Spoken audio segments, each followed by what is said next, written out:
عزو السلام تنات تقبلوا زخبركم تعزبتنا كمي تمسيو لك ساعة شاعة أخيلون لو ميسولو سيسران شدشن كم بتسترالو زيناتات وشتن واتسان حزنا لكم قريبنا لنا مسانا دونا كساب زازم مساهم زتسان حريدات خلا مرامي كتكتاتولنا بخبرنا عدمكم بغاني نطقتاتو فيلم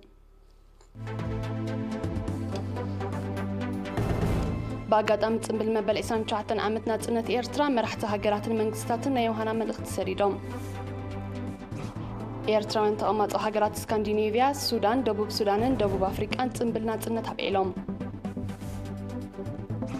ኣብ ንዞባ ኣፍ ዓበት ምንጭ ዝተማይ መምሕዳር ከባቢ ዓውሊረዮም ንምውሓስ ይስራሓሎም ሰሜንን ደቡብን ኮርያ ቅልውላው ሓውስ ደሴት ኮርያ ንምህዳርን ዝተወስደ ተኽሲ ናይ ምቁራጽ ስጉምቲ ከም ዝተሓሰቡ ሕብራት ሃገራት ወቂሶም ኣብ ህንዲ ኣቐዲሞ ኣብቲ ሃገር ካብ ዝተረኣየ ዝበዝሐ ወራራ አንበጣ ከም ተኸሰተ ተገሊጾም መንግስት አፍጋኒስታን 100 አባላት ጣሊባን ነፃ ከም ዝለቀቀ ሓቢሩ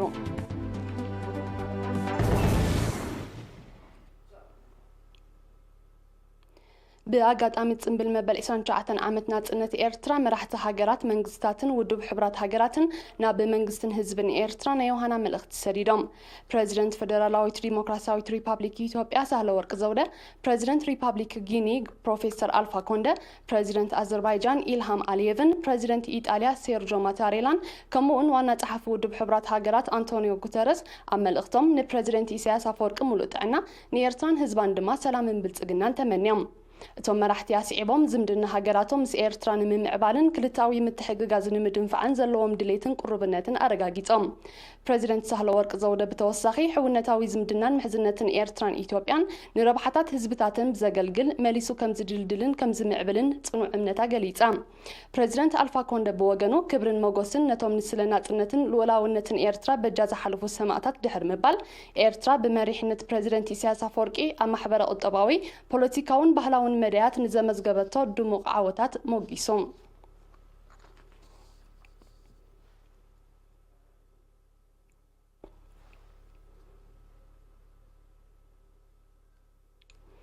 ኣብ ዝተፈላለዩ ሃገራት ዝነብሩ ኤርትራውያን ንምክት ንስጉም ብዝብል ቴማ ጽምብል መበል 29 ዓመት ናጽነት ሃገሮም ብዝተፈላለየ ኣገባባት ኣብዒሎም ንዝተኻየደ ጽምብላት ብዝምልከት ከካቦትኡ ንዝበጽሓና ጸብጻብ ኣርሴማ ስመሮማ ወሃሂዳቶላ ዳናይት ገብረ ህይወት ከተቕርበያ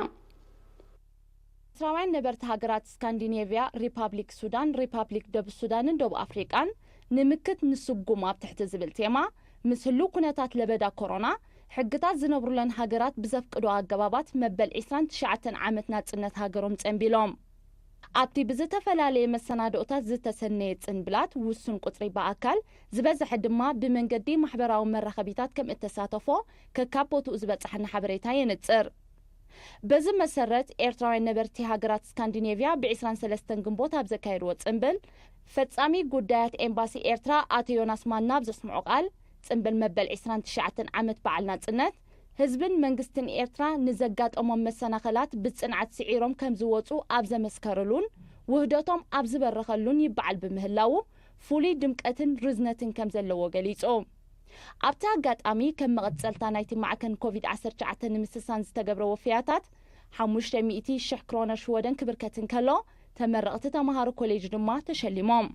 ኤርትራውያን ተቐማጦ ሪፐብሊክ ሱዳን ኣብ ዘካየድዎ ጽምብል ድማ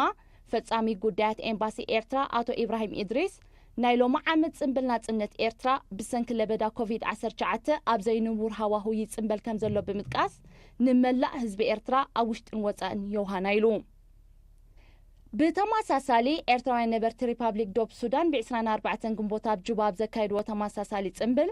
ኣምባሳደር ኤርትራ ኣቶ ዮሃንስ ተክለ ሚካኤል ለበዳ ኮሮና ንምግታእን ማዕከን መኸተ ኮሮና ንምስሳንን ኣብ ውሽጥን ወጻእን ዝነብሩ ዜጋታት ንዝገብርዎ ዘለዉ ልዑል ኣበርክቶ ሞጊሱ ኣብ ሪፐብሊክ ደቡብ አፍሪካ ድማ ኣምባሳደር ሳልሕ ዑመር ኣብ ዘስምዖ ቃል ናብዚ ዘለናዮ ታሪኻዊ ምዕራፍ ንምብጻሕ ዝተሓልፈ መስገደላትን ዝተኸፍለ ዋጋን ብምጥቃስ ኣብዚ እዋን እዚ ተኸሊዑ ዝረአ ዘሎ ኤርትራዊ ክብርታት ክዕቀብን ብንኣሽቱ ወለዶታት ክውረስን ከም ዝግባእ ኣብሪሁ ኣብ ጀርመንን ሽወደንን ዝነብሩ ዜጋታት ማዕከን መኸተ ኮቪድ-19 ንምስሳን ብመንገዲ ውዳቤታቶም ገንዘባዊ ወፍያታት ገይሮም ብመልክዕ ጸብጻብ ንዝተዳለወ ትሕዝቶ ገረ መስቀል ገረዝ ጌርካ ቀርቦ እዩ بزي مسرت أبلات الزباو جنبار ديمقراطية فتحين أب فرانكفورت 10,000 يورو أب كلن كارلسروهن هامبورغن 1,000 يورو أب مونيكن دزولدورفن 600 يورو أب هايدلبرغ 300 يورو أب أولمدما 100 يورو محبر السلام مونيك 700 يورو محبر متحقق مرحبا فلرسهايم 1925 يورو محبر باتريوتيك إرتراويان أب فرانكفورت 800 يورو محبر أعرق حمبرتي أب جرمن 1500 نغفة سموك تقص زي ذلك ونانتكال زي قادما 5,000 يورو أبركتام كاب امباسي ارتراب شودن زمصنا حبرتا كم زنصرو دما محبركم سندسفال 30,000 بيت كريستيان صيون اوبسالا 12,800 عقوب سنتين ستاتا 6,500 اري يونايتد شلفتيو 7,300 وجل زباو جنبار ديمقراطية فتحن كارلس كوغان دغا فورشن 3,000 ساري مكراي مكاين 10,000 ناكا ملاي عبيت دما 5,000 بتغلالا 83,600 كرونر وفي مالو እዚ ከም ዝልን ከሎ ነባሪ ሸወደን አቶ አፈወርቂ ሃብተ ገርጊስ ኣብ ላዕላይ ማይ ዕዳጋን ዞባ ደቀ መሓረ ኣብ ዝርከብ ኣባይቱ ተኻርየን ንዝነብራ ስድራ ቤታት ካብ ወርሒ ሰነ ክሳብ ወርሒ ታሕሳስ 2020 ነባሪት ስቶኮልም ፍቅርተ ተስፋ ሚካኤል ኣብ ቀሓውታ ኣብ ዝርከብ ቤታ ንዝተኻርያ 4 ስድራ ቤታት ንናይ 3 ወርሒ ነባሪ ስቶኮልም አቶ ስዩም መንግስቲ ኣብ ኩዶ ፈላሲ ኣብ ዝርከብ ገዝኡ ንዝነብራ 3 ስድራ ቤታት ንናይ 3 ወርሒ አቶ ግርማይ ዘርአይ ምስ በዓልቲ ቤቱ ወይዘሮ ይርጋ ዓለም ገረዝጊሄር ድማ ኣብ ቀሓውታ ኣብ ዝርከብ ቤቶም ንዝተኻርየ ስድራ ናይ 1 ወርሒ ሕድገት ክፍሊት ክራይ ገይሮም ኣለዉ محبركم إرتاويان نبرت كينيان تنزانيان بوغنوم 87,750 دولار أمريكان 1,541,600 شيلين بتقللا 204,196 دولار أمريكا كم زوفيو كاب إمباسي إرتراز بصحن حبريتها أنا تسيرو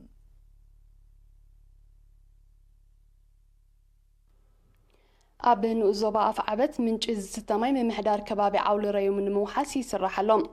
ዕላማቲ ብኮማዊ ተሳትፎ ዝትግበር ዘሎ ፕሮጀክት ንልዕሊ 300 ስድራ ቤታት ናይ 3 ዓድታት ምምሕዳር ከባቢ ዓውሊ ረዩ ዘገልግል ውሕስነቱ ዝተረጋገፀ ምንጭ ንምውዳድ እዩ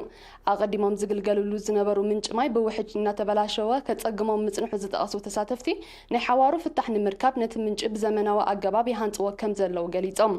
ኣመሓዳር ንኡዞባ ኣፍ ዓበት አቶ ኣሕመድ መሐመድ ኑር ረጅብ ኣብ ዝሃቦ ሓበሬታ ንተበግሶ ተቐማጦ ከባቢ ድሕሪ ምምስጋን ደገፍ ምምሕዳር ንኡዞባ ከም ዘይፍለዮም ኣረጋጊጽሎም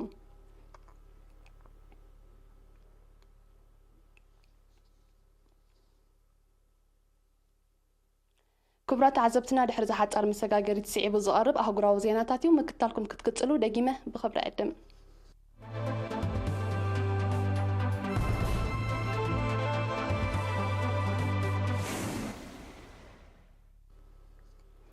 ሰሜንን ደቡብን ኮርያ ቅልውላው ሓውስ ደሴት ኮርያ ንምህዳን ዝተወስደ ተኹስ ናይ መቆራጽ ስጉምቲ ከም ዝጠሓሰኦ ውድብ ሕብራት ሃገራት ወቂሱ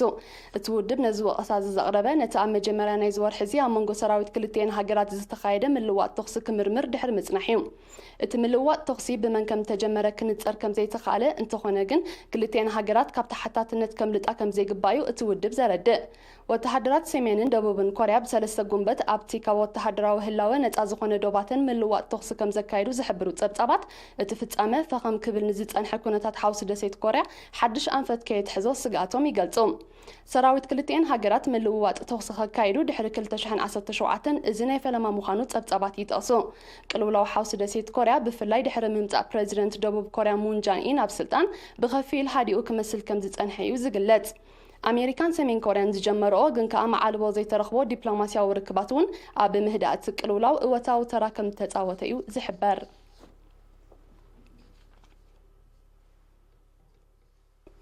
ኣብ ሰፊሕ ክፋል ህንዲ ኣቀዲሙ ኣብቲ ሃገር ካብ ዝተረኣየ ዝበዝሐ ምዃኑ ዝተገልጸ ወራር ዕስለ ኣንበጣ ከም ተኸስተ ይግለጽ ኣሎ በቲ ተሪኦ ክፍላት ሃገር ኡልትራ ፕራዴሽ ማዳያን ራጃስታንን ሕልፊ ካልእ ከባቢታት እቲ ሃገር ከም ተሃስዮም ጸብጻባት ዝሕብሩ ዘለው ኣብ ዝሓለፈ ቀረባ ኣዋርሕ እውን ኣብ ህንዲ ዝተረኣየ ወራር ዕስለ ኣንበጣ ኣብ ኣከባቢ ከቢድ ዕንወት ከም ዘውረደ ይግለጽ ወራር ዕስለ ኣንበጣ ካብ ብመወዳእታ ዝሓለፈ ዓመት ኣብ ዞባታት ምብራቕ ኣፍሪቃ ማእከላይ ምብራቕን ደቡባዊ ኤስያን ብተደጋጋሚ ይርአ ከም ዘሎ ይፍለጥ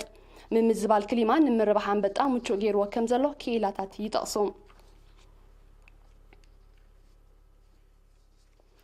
መንግስቲ አፍጋኒስታን ተማሊ 25 ጉንበት 100 አባላት ጣሊባን ነፃ ከም ዝለቀቀ ሓቢሩ እቲ ስጉምቲ መልሰ ግብሪ ናይቲ ጣሊባን ብምክንያት ዒድ አልፈጥር ዝወሰዶ ተኽሲ ናይ ምቁራጽ ውሳነ ምዃኑ ዝሓበረ ፕሬዚደንት አሽራፍ ቃኒ ብጠቕላላ 200 አባላት ናይቲ ዕጡቕ ጉጅለ ክልቀቑ ምዃኖም አረዲኦም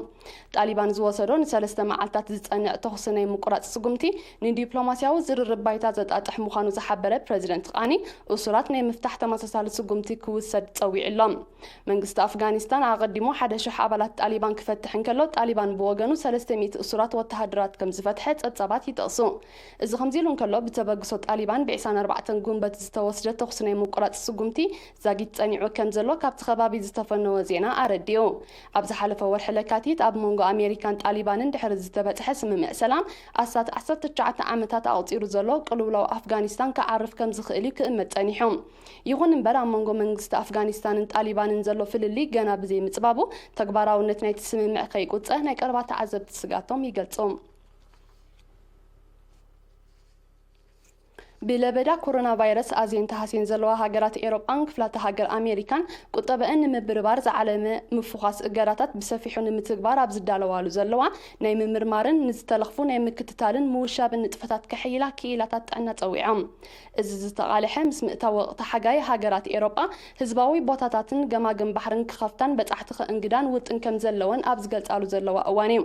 منجست جرمن كاب مفارق زمت ورحسنة دوبات هاجرون نكاب سلاسان حدن هاجرات زمت وجياشو كفوت نمكبار زخل إمامه نبايتو تهاجر كم زقرب يقلت علام دروس إسبانيا غريخن حيالو كفلات هاجر أمريكان تخسيتم زلوا مو كونتات أير قطعات محبراوي من رحق بزخبر أجباب جماجم بحرن مزاناجع بوتاتات هزباوي أجلجلوت كفوت جيرون أولوان حيالو كابتن إجارات نيم فحص قمت وسيدن زلوا هاجرات تجلجلتي هزباو مجوعزيان أفن جان مشفاني ماسك كواديو زجدد حق خوت أنكلوا بوليسيات محبراوي من رح حقون بتقنع كتكبرين تأزازا محلالي فنزلوا بدرجة علم طالع قطر بكورونا فيروس تلخفوا لعلى 5.6 مليون قطر زموتو دما لعلى 349 شحبات حكم زلوا تبطابات يتقصم أهجور أوروبان سيمين أمريكان نفس وكفن لعلى 1.9 مليون أهجور آسيا لعلى 984 شح دوبوب أمريكا لعلى 655 شح أفريقيا 118 شح دسيتوان هاجرات دما 19 شح ملكفت كورونا مزجيبنا اللوام منجست سعود عرب لبدا كورونا فيروس نمقطعار نلعل كل تورح تانيعون زلون من قصاصن مجشاتات إجارات بمدرخون بزجمتان أبصم من زكفة خصوم خانو تمالي إنسان حمش جنبت أبزوت أو مجلتي أفليتهم الإجارات نيم فحص وطن أبسلس مدرحات تخفافيلو كم زتكبر زحبر منجست السعودية أبكتما مكاجن كم زلوات أنيعك تانح مخاني وأنا تيرو أبكدماي مدرخ اتياب وانت بالعيد الفطر نحمش تمعلتات أنيعو زلو زيجاتات كاب أبايتهم كيوتو زقد تزاز كاب زمت 28 جنبت كل على مخانو زنت أرى منجست السعودية أبز قطر مدرحات دما كاب حدا زبان أبكار زبات هاجر زكايد جعزو كم زفكر أرديوم بزي كازي حبيت مأكلات أداغان هزباوي بوتاتاتن قطعتات محبراوي من رح حق بزخبر مراي ناقل جلوت كفوت كم زخون منجست السعودية حبيرهم كم أكلتي مدرحة ومفوخات إجارات وشتاوي برارات أبكربا متأكد جمر كوان تخونه قبل علي كابنا بن سعودية زكايد مجشا زيجاتات يخون بتأحتيت أني عزلو إجارات جن كم زلوا وقت أني حتى وسين زلام بمسارة أبصابات عنا أب سعود عرب لعلي 74 شح حسابات بكورونا فيروس كل كفون كلو كابزيهم تماسات 400 مويتهم نمو داتا زينا قطبا نيجيريا بسنك لبدا كورونا فيروسن من قلقال واقع ندادن بخبير بقالوتا تتقلو كم زلو تحبيرو بمسارة واقعوين قطباوين تبطابات نيجيريا جاملة هاقراو اطوات اب قدامي ربع عامت كلتا شحن إيسان بتحت كلتا مئتاوي تراي كم زعابي زدما ابز حالفة كلتا عامتات كابز تمزقبة زتحتا مخانو تحبيرو أبال ود بافريتن لأخت الندادي مالت أوبيك زخونة نيجيريا معالتاوي كساب كلتا نتبشوعات مليون برميل زيت تتاري ندادي كتفرقوان تتنحت بسنكتي لبدا كورونا فيروس قطعات استوسد سقمتات طلب ندادي بمقدالون واقو اب عالماو عراقا بمنكايون علتاو فرياتا ناب حدا نتبتشعات مليون برميل كتقودل تقديدا كم زلايو زقلات كم سعبين نايزي قطباء أب فريات نداد زمركوس نيجيريا قد إموان زلو قطباء وزحتال نمبربال التكايرو تعرتات أحيلاتو كم زليا اتقلت نيجيريا أب كل تشحن 16 أوش تزحلف 4 عمتات اتزغفة قطباء وزحتال كم زقات أمات زتقصو تصبات أبزي وان تخصيت زلوم مقلق القطباء كأوز قدد كي كونيم كيلاتات قطباء سقاتهم زقالت زلو كبرات عزبتنا نلوم سولس بشت استرالوه حافشاوي زيناوي مسانا دونا أبس هازي ملو كسافت أمام سانا بمطرحكم ممسكن بوغاني بروخليتي